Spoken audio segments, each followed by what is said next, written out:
ಒಂದು ಕಾರ್ ಇಟ್ಕೊಂಡಿದ್ದಾನೆ ಅಂದರೆ ಅವನು ದೊಡ್ಡ ಶ್ರೀಮಂತ ಅಂತ, ಅವನೊಬ್ಬ ಸಾಲಗಾರ ಅಂತ ಹೇಳ್ತೀನಿ ನನ್ನ ಪ್ರಕಾರದಲ್ಲಿ. ಯಾಕಂದರೆ ಇವತ್ತು ಒಂದು ಐಫೋನ್ ತಗೋಬೇಕು, ಅದು ಸಾಲ. ಇವತ್ತೊಂದು ದಿನ ಒಂದು ಮನೆ ತಗೋಬೇಕು, ಅದು ಸಾಲ. ಅವರಿವರಿಗೆ ಕೊಟ್ಟು ಇವರ ಕಷ್ಟಕ್ಕೆ ಮತ್ತೊಬ್ಬರ ಕಡೆಯಿಂದ ಇಸ್ಕೊಟ್ಟು ಇವತ್ತು ಸಾಲದ ಸುಳಿಯಲ್ಲಿ ಸಿಗಾಕೊಂಡು ಅವರ ಗಂಡ ಹೆಂಡತಿಗಳಲ್ಲಿ ಜಗಳ ಬಂದು ಮನೆಯಲ್ಲಿ ಕಲಹಗಳಾಗಿ ಡಿವೋರ್ಸ್ ಲೆವೆಲ್ಗೆ ಹೋಗಿರ್ತಕ್ಕಂಥದ್ದನ್ನು ನಾವು ನೋಡಿದ್ದೀವಿ. ಈ ಸಾಲದಿಂದ ಮುಕ್ತಿ ಹೊಂದಬೇಕು. ಸಾಲ 1000ನೇ ಇರಲಿ ಸಾಲನೇ, ಲಕ್ಷನೇ ಇರಲಿ ಸಾಲನೇ, ಕೋಟಿನೇ ಇರಲಿ ಸಾಲನೇ. ತಿಂಗಳಾಗ್ತಾ ಇದೆ 50,000 ಸಂಬಳ ಬರುತ್ತಂದ್ರೆ 40,000 EMIಗೆ ಹೋಗ್ಬಿಟ್ಟಿರುತ್ತೆ. ನಮಸ್ತೆ ವೀಕ್ಷಕರೇ, ನಾನು ನಿಮ್ಮ ಮೈಸೂರಿನ ಶ್ರೀನಿವಾಸನ್. ವೀಕ್ಷಕರೇ, ಇವತ್ತೊಂದು ದಿನ ಹಣ ಅನ್ನುವಂಥದ್ದು ಮನುಷ್ಯನ ಜೀವನದಲ್ಲಿ ಸರ್ವ ವಿಧದಕ್ಕೂ ಕೂಡ ಅವಶ್ಯಕ ಇರುವಂತಹ ವಸ್ತು. ನೋಡಿ ವೀಕ್ಷಕರೇ, ನಾನು ಏನು ಹೇಳಕ್ಕೆ ಹೊರಟಿದ್ದೀನಿ ಈ ಒಂದು ವಿಡಿಯೋದಲ್ಲಿ ಅಂತಂದರೆ, ಈ 2026ರಲ್ಲಿ ನಿಮ್ಮ ಇಡೀ ಸಂಕಷ್ಟಗಳು ದೂರ ಆಗಬೇಕು. ಯಾರೆಲ್ಲ 1000 ಲಕ್ಷ ಕೋಟಿ ಸಾಲವನ್ನು ಹೊಂದಿದ್ದೀರೋ ಆ ಸಾಲದಿಂದ ಮುಕ್ತಿ ಹೊಂದಬೇಕು. ನೀವು ಕೂಡ ಎಲ್ಲರಂತೆ ಧನವಂತರಾಗಬೇಕು, ಶ್ರೀಮಂತರಾಗಬೇಕು. ಸೊ ಜೊತೆಗೆ ಈ ಒಂದು ಕಾರ್ಯಕ್ಕೆ ಬರೀ 2 ಹಿಡಿ ಸಾಸಿವೆ ನಿಮ್ಮ ಜೀವನದ ಸಂಪೂರ್ಣ ಸಾಲದಿಂದ ಮುಕ್ತಿಯನ್ನು ಹೊಂದುವಂತಹ ಒಂದು ಕಾರ್ಯತಂತ್ರವನ್ನು ನಾನೊಂದು ಈ ವಿಡಿಯೋದಲ್ಲಿ ಹೇಳಲಿಕ್ಕೆ ಇಷ್ಟಪಡ್ತಾ ಇದ್ದೀನಿ. ದಯಮಾಡಿ ಯಾರೂ ಕೂಡ ಈ ಒಂದು ವಿಡಿಯೋನ ಸಂಪೂರ್ಣವಾಗಿ ಸ್ಕಿಪ್ ಮಾಡದೆ ನೋಡಿ ಅಂತ ಹೇಳಕ್ಕೆ ಇಷ್ಟಪಡ್ತೀನಿ. ವಿಶೇಷವಾಗಿ ನೋಡಿ, ಎಷ್ಟೋ ಕುಟುಂಬಗಳು ಶ್ರಮ ಪಡ್ತಾ ಇದೆ, ಸುಸ್ತಾಗೋ ಥರ ದುಡಿತಾ ಇದೆ, ವರ್ಷ ಪೂರ್ತಿ ಕಷ್ಟಪಡ್ತಾ ಇದೆ. ಆದರೆ ಈ ಸಾಲ ಅನ್ನುವಂತಹ ಒಂದು ಸುಳಿಯಲ್ಲಿ ಸಿಗಾಕೊಂಡು ಹೊರ ಬರೋಕ್ಕೆ ಆಗ್ತಾ ಇಲ್ಲ. ದಿನಕ್ಕೆ 2,000 ದುಡಿದ್ರೆ ಖರ್ಚು 3,000 ಬರ್ತಾ ಇದೆ, ಸೇವಿಂಗ್ಸ್ ಮಾಡೋಕ್ಕಾಗ್ತಾ ಇಲ್ಲ. ಲಕ್ಷಾಂತರ ರೂಪಾಯಿ ತಿಂಗಳಾಗ್ತಾ ಇದ್ದಂಗೆ ಲಕ್ಷಾಂತರ ರೂಪಾಯಿ ಸ್ಯಾಲ್ರಿ ಬರ್ತಾ ಇದೆ, ಆ ಸ್ಯಾಲ್ರಿ ಎಲ್ಲಿ ಹೋಗ್ತಾ ಇದೆ ಅನ್ನೋದು ಗೊತ್ತಾಗ್ತಾ ಇಲ್ಲ. ಮತ್ತೆ ತಿಂಗಳಾಗಿದ ತಕ್ಷಣ ಮತ್ತೊಬ್ಬರ ಹತ್ರ ಕೈ ಚಾಚುವಂತಹ ಪರಿಸ್ಥಿತಿ. ಈ ಸಾಲದ ವ್ಯವಸ್ಥೆ ಏನಿದೆಯಲ್ಲ, ಈ ಸಾಲದ ಸುಳಿಯಿಂದ ಹೊರಬರಲಿಕ್ಕೆ ಆಗದೆ ನಾನಾ ವಿಧದಲ್ಲಿ ಕೊರಗ್ತಾ ಇರತಕ್ಕಂತಹ ಪಂಗಡಗಳು. ಯಾಕಂದರೆ ಕೆಲವು ಸ್ತ್ರೀ ಸಮಾಜಗಳು ಏನಾಗಿರ್ತದೆ, ಕೆಲವೊಂದು ಆತ್ಮೀಯತೆ, ವಿಶ್ವಾಸ, ಒಂದು ನಂಬಿಕೆ ಅಂಥೇಳಿ ಅವರಿವರಿಗೆ ಕೊಟ್ಟು ಇವರ ಕಷ್ಟಕ್ಕೆ ಮತ್ತೊಬ್ಬರ ಕಡೆಯಿಂದ ಇಸ್ಕೊಟ್ಟು ಇವತ್ತು ಸಾಲದ ಸುಳಿಯಲ್ಲಿ ಸಿಗಾಕೊಂಡು ಅವರ ಗಂಡ ಹೆಂಡತಿಗಳಲ್ಲಿ ಜಗಳ ಬಂದು ಮನೆಯಲ್ಲಿ ಕಲಹಗಳಾಗಿ ಡಿವೋರ್ಸ್ ಲೆವೆಲ್ಗೆ ಹೋಗಿರ್ತಕ್ಕಂಥದ್ದನ್ನು ನಾವು ನೋಡಿದ್ದೀವಿ. ಅಮಾಯಕರನ್ನು ನಂಬಿಸಿ ಮೋಸ ಮಾಡ್ತಕ್ಕಂತಹ ಒಂದಷ್ಟು ಪಂಗಡಗಳಿಂದಾಗಿ ಸಾಲದ ಸುಳಿಯಲ್ಲಿ ಸಿಗಾಕೊಂಡು ತುಂಬ ನೊಂದಿರ್ತಕ್ಕಂತಹ ಜನಗಳ ಬಗ್ಗೆ ಈ ಒಂದು ಮಾಹಿತಿಯನ್ನು ನಾನು ಕೊಡ್ತಾ ಇದ್ದೀನಿ. ಯಾಕಂದರೆ ಈ ಥರ ಎಷ್ಟೋ ಒಂದು ಭಕ್ತರುಗಳು ನೊಂದು ಇವತ್ತು ಕಣ್ಣೀರಿಡ್ತಕ್ಕಂಥದ್ದನ್ನು ನಾವು ನೋಡಿದ್ದೀವಿ. ಅದು ಹೇಗೆ ಸಾಲದ ಸುಳಿ ಹೇಗೆ ಅಂದರೆ, ಎಷ್ಟೇ ಕಷ್ಟಪಡ್ತಾ ಇದ್ದರೂ ಕೂಡ ಅವರು ಸಾಲದಿಂದ ಹೊರಬರೋಕ್ಕಾಗ್ತಾಯಿಲ್ಲ. ಯಾಕಂದರೆ ಅವ್ರು ಸಿಗಾಕೊಂಡಿರುವಂಥ ವ್ಯವಸ್ಥೆ ಆಗಿರ್ತದೆ. ಯಾಕಂದರೆ 5 ಬಡ್ಡಿ 6 ಬಡ್ಡಿ ಮೀಟ್ರ್ ಬಡ್ಡಿ ಈ ಥರದ್ದೆಲ್ಲ ದಂಧೆಗಳೆಲ್ಲ ನಡೆಸಿ ಇವತ್ತಿನ ದಿನ ಅಮಾಯಕರನ್ನು ಕಿತ್ತು ತಿನ್ನುವಂಥ ವ್ಯವಸ್ಥೆಗಳು ನಡೆದುಬಿಟ್ಟಿದೆ. ಸೊ ಜೊತೆಗೆ ಈ ಒಂದು ಸಾಲದ ಸುಳಿಯಲ್ಲಿ ಹೊರಬರಲಿಕ್ಕೋಸ್ಕರನೇ ಅವರು ನಾನಾ ವಿಧದಲ್ಲಿ ಎಫರ್ಟ್ ಹಾಕಿ ಕಷ್ಟಪಟ್ಟು ಒಂದಲ್ಲ 4-5 ವಿಧದಲ್ಲಿ ಚೈನ್ ಲಿಂಕಲ್ಲಿ ದುಡಿಮೆಯನ್ನು ಮಾಡಿದ್ರೂ ಕೂಡ ಆ ದುಡಿದಿದ್ದ ಹಣ ಇವ್ರ ಹತ್ರ ಉಳಿತಾ ಇಲ್ಲ. ಸಾಲದ ಸುಳಿಯಲ್ಲಿ ಹೊರ ಬರಲಿಕ್ಕೆ ಆಗ್ತಾನೇ ಇಲ್ಲ. ನೋಡಿ, ಮನುಷ್ಯ ಜೀವನದಲ್ಲಿ ಸಾಲ ಕೆಲವೊಂದು ಪ್ರಮುಖ ಘಟ್ಟಗಳಲ್ಲಿ ಬಹಳ ದೊಡ್ಡ ಮಟ್ಟದಲ್ಲಿ ಮಾಡ್ತಾನೆ. ಯಾವುದಪ್ಪ ಅಂತಂದರೆ, ಮೊದಲನೇದಾಗಿ ಒಂದು ಎಜುಕೇಷನ್ ವ್ಯವಸ್ಥೆಗೋಸ್ಕರ ಮಕ್ಕಳಿಗೆ ಹೈಯರ್ ಎಜುಕೇಷನ್ ಕೊಡಬೇಕು ಅನ್ನೋ ಕಾರಣಕ್ಕೆ, ಮಕ್ಕಳನ್ನು ವಿದೇಶದಲ್ಲಿ ಓದಿಸ್ಬೇಕು ಅನ್ನುವಂತಹ ಕಾರಣಕ್ಕೆ ಸಾಲ ಸೂಲಗಳನ್ನು ಮಾಡಿರ್ತಾನೆ. ಬ್ಯಾಂಕ್ಗಳಲ್ಲಿ ಸಾಲ ಸೂಲವನ್ನು ಮಾಡಿರ್ತಾನೆ. ಸೊ ಮತ್ತು ವಿಶ್ವಾಸದಿಂದ ಸ್ನೇಹಿತರ ಬಳಿಯಲ್ಲಿ ಅಥವಾ ಫೈನಾನ್ಸ್ಗಳಲ್ಲಿ ಸಾಲ ಸೂಲಗಳನ್ನು ಮಾಡಿ ಸಿಗಾಕೊಂಡ್ಬಿಟ್ಟಿರ್ತಾರೆ. ಸೊ ಜೊತೆಗೆ ಈ ಒಂದು ವ್ಯವಸ್ಥೆ ಒಂದೇ ಅಲ್ಲ, ಕೆಲವೊಂದು ಬಾರಿ ಏನಾಗ್ತದೆ, ಒಂದು ಉದ್ಯೋಗ, ದೊಡ್ಡ ಮಟ್ಟದ ಉದ್ಯೋಗ ಕೊಡಿಸ್ತೀನಿ ಅಂಥೇಳಿ ಸಾಲವನ್ನು ಮಾಡಿರ್ತಾರೆ. ಜೊತೆಗೆ ಕೆಲವೊಂದು ಬಾರಿ ನಮ್ಮ ಆತ್ಮೀಯರು, ಸ್ತ್ರೀಯರು ಆಗಿರ್ಬೋದು ಅಥವಾ ಪುರುಷರಾಗಿರ್ಬೋದು, ನಂಬಿಕೆ ವಿಶ್ವಾಸದ ಮೇಲೆ ಅವರ ಕಷ್ಟಕ್ಕೆ ಮರುಗಿ ಇವ್ರದ್ದು ಏನೋ ಅವಶ್ಯಕತೆನೇ ಇರಲ್ಲ. ಅವರ ಕಷ್ಟಕ್ಕೆ ಮರಗಿ ಮಾನವೀಯತೆಯ ದೃಷ್ಟಿಯಿಂದ ಮಾಡಿದಂತಹ ಒಂದು ಸಹಾಯವನ್ನು ಮೈ ಮೇಲೆ ಎತ್ಕೊಂಡು ಇವತ್ತು ದಿನ ಅವರು ಆ ಸಾಲಕ್ಕೆ ಬಡ್ಡಿಗಳನ್ನು ಕಟ್ಟಿ ಅವರ ಕುಟುಂಬದ ಸುಖ ಸಂತೋಷವನ್ನು ನಾಶ ಮಾಡಿಕೊಂಡಿರ್ತಾರೆ ಪರರಿಗೋಸ್ಕರ.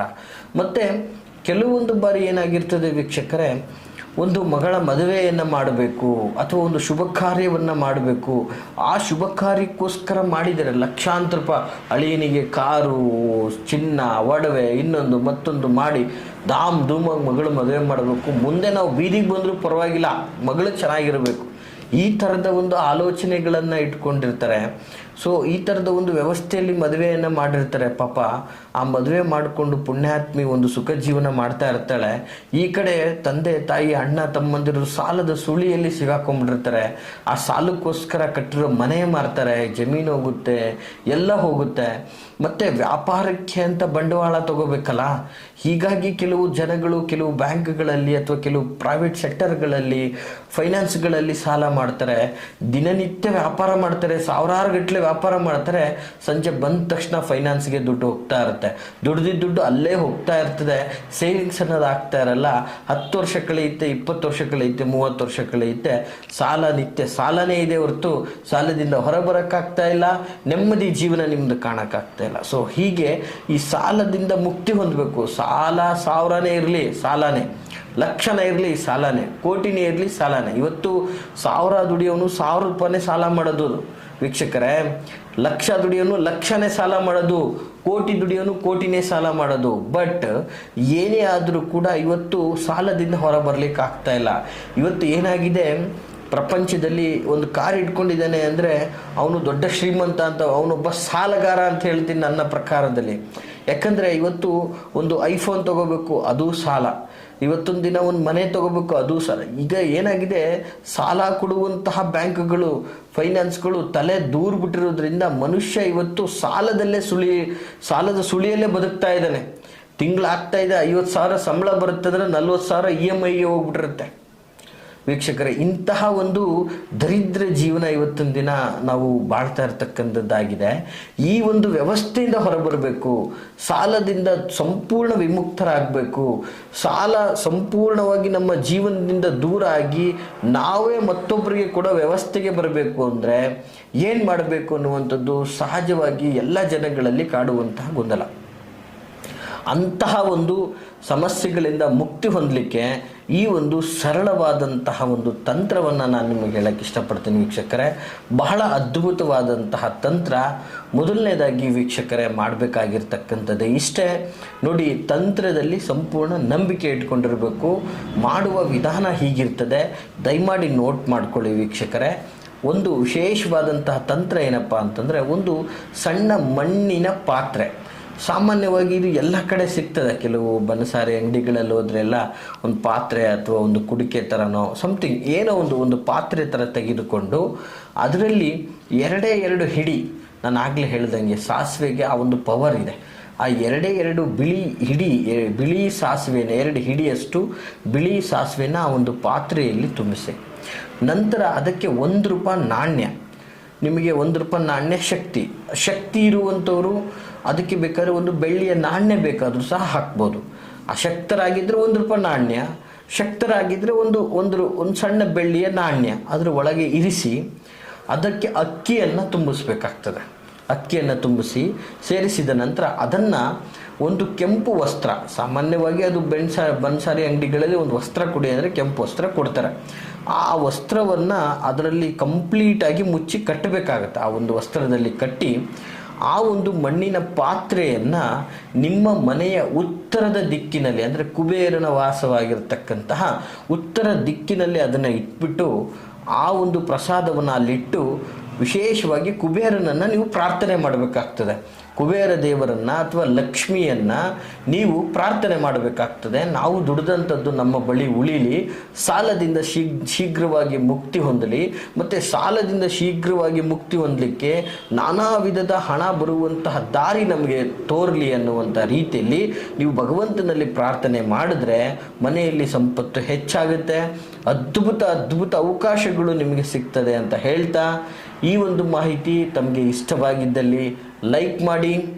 ಮತ್ತು ಯಾರೆಲ್ಲ ಸಾಲದ ಸುಳಿಯಲ್ಲಿ ಸಿಗಾಕೊಂಡಿದ್ದೀರಿ ಅಂಥವ್ರಿಗೆ ಈ ಒಂದು ವಿಡಿಯೋವನ್ನು ತಪ್ಪದೆ ಶೇರ್ ಮಾಡಿ ಅಂತ ಹೇಳ್ತಾ, ಜೊತೆಗೆ ನಿಮಗೆ ಯಾವ ವಿಷಯದ ಬಗ್ಗೆ ಮಾಹಿತಿಗಳು ಬೇಕಾಗಿರ್ತದೋ ಅದಕ್ಕೆ ಸಂಬಂಧಪಟ್ಟ ಹಾಗೆ ನೀವು ಕಮೆಂಟ್ ಬಾಕ್ಸಲ್ಲಿ ಕಮೆಂಟ್ ಮಾಡಿ ಇದ್ರ ಬಗ್ಗೆ ವಿಡಿಯೋ ಮಾಡಿ ಅಂತ ಕಮೆಂಟ್ ಮಾಡಿದ್ರೆ ಅದ್ರ ಬಗ್ಗೆ ನಾನು ವಿಡಿಯೋ ಮಾಡಲಿಕ್ಕೆ ಮುಂದಿನ ದಿನಗಳಲ್ಲಿ ಪ್ರಯತ್ನ ಪಡ್ತೀನಿ ಅಂತ ಹೇಳ್ತಾ, ವೀಕ್ಷಕರೇ, ನಾನಿರುವಂಥದ್ದು ಮೈಸೂರಿನ ವಿಜಯನಗರ 2ನೇ ಹಂತ KD ಸರ್ಕಲಲ್ಲಿ ನನ್ನ ಕಚೇರಿ ಇರ್ತಕ್ಕಂಥದ್ದು.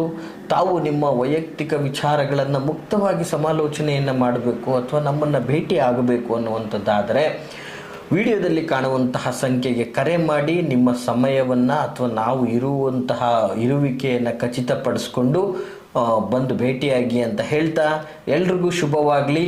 ನಮಸ್ಕಾರ.